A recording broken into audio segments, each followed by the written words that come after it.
We had discussed about gaseous pollutants and particulate matter, that were the air pollutants. Let us take into account that how we can control the release of these pollutants into the air so that the organisms are not going to take it. You might have heard the famous case of London smog, and no more London, we have those smogs in Delhi as well nowadays. All those are cases of air pollution which are being caused by particulate matter. Please pay attention that had it been very poisonous gases, the people would not be able to go outside. There is burning eye sensation and running noses, but basically it is the particulate matter which is present in the air that adds up to the fog-like conditions and becomes smoky, and it forms the smog. We will come to that, but before that we need to understand that how can we overcome, if the pollutant is gaseous, how can we overcome this problem of adding it into the atmosphere.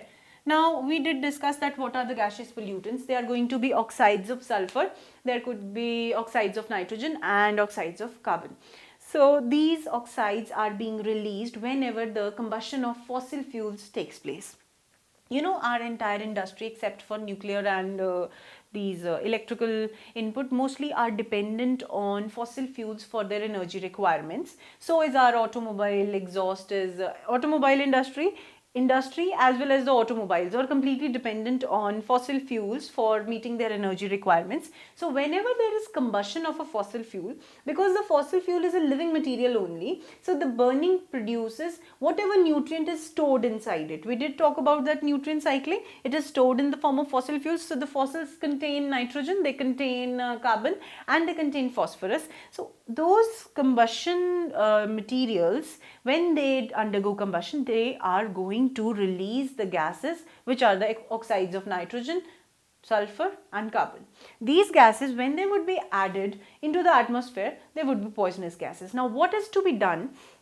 That in any case, if we can get rid of these outcomes of combustion. Now, whenever there is complete combustion of carbon, it releases carbon dioxide. But whenever there is incomplete combustion, carbon monoxide is released, which is much poisonous as compared to carbon dioxide. So it is better that we learn techniques or we develop some methods in which complete combustion of fossil fuels takes place, so that there is release of carbon dioxide and water, and no lead and sulfur type oxides are released. So for that we need to develop such machineries and such methods, internal combustion engines, and in automobiles we have rhodium, palladium catalysts which help in complete combustion of the fossil fuels. So in order to get rid of the gaseous pollutants, we have to make sure that we achieve such development and mechanical processes that there is no wastage and incomplete combustion can be overcome in the case of fossil fuels. Then we have the case of particulate matter. Now, how to get rid of particulate matter which escapes out into the air through the smoke chimneys and other exhausts of the industry? Let us devise few methods. Those will contain these particulate matter in the industry itself. It will not go outside in the smoke. So there are few methods in which we have scrubbers and precipitators.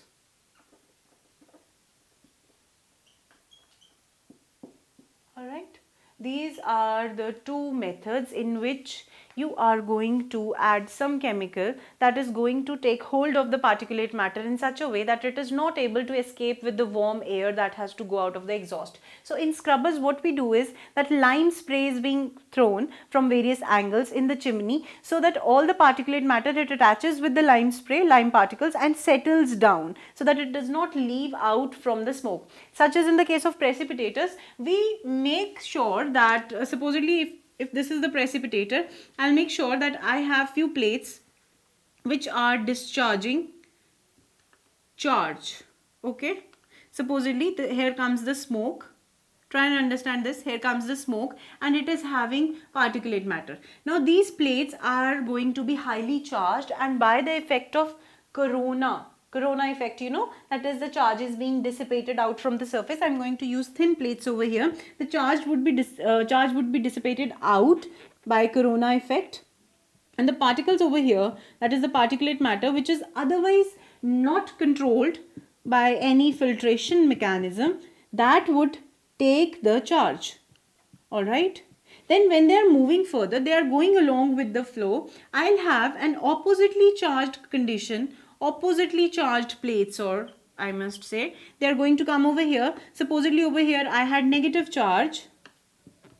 Alright. So these plates are going to be positively charged, so that when these negatively charged particles are moving through these positively charged, as a force of attraction, they settle on these plates, and when they have settled, the smoke is automatically going to move out by the process of that conduction, heat conduction from one, convection not conduction, moving out, and the smoke that would be given out from here will not have the particulate matter. So in a way we are getting rid of the particulate matter by giving it some charge and then making it go through a condition where the opposite charged plates are going to attract the particulate matter, it would settle down. Such as in the case of scrubbers and electrostatic precipitators, where you make sure that there is line discharge.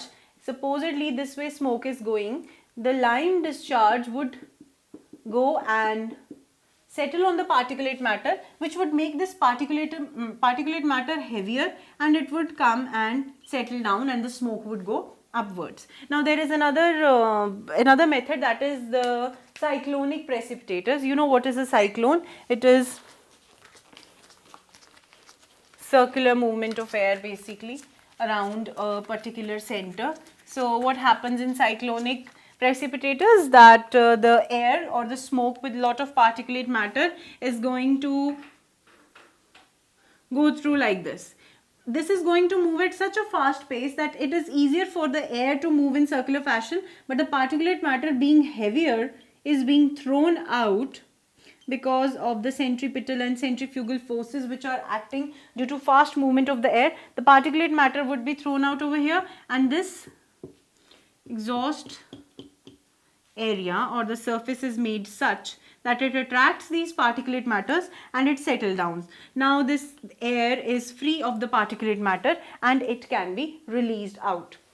Alright, these are the few mechanisms by which we can get rid of the particulate matter, and it is a moral responsibility of everybody to make sure that we make the least contribution in the air pollution, because somehow or other everybody has to depend on air for their inhalation and requirement of oxygen. Thank you.